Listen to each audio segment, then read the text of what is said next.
ನಾನೊಂದು ಕಥೆನ ಬರ್ದಿದ್ದೆ ಜೆರಾಕ್ಸ್ ಅಂತಾನೆ. ಒಂದು ವೇಗಾಗಿ ಒಂದು ಥಾಟ್ ಬಂತು.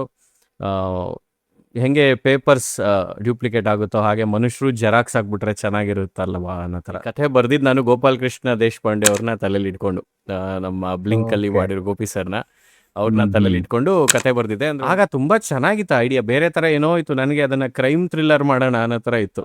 ಏನೇನೋ ತಂದಿದ್ದೆ, ಒಂದಿಷ್ಟು ಸೈನ್ಸ್ ಎಲಿಮೆಂಟ್ಸ್ ಅನ್ನ ತಂದಿದ್ದೆ.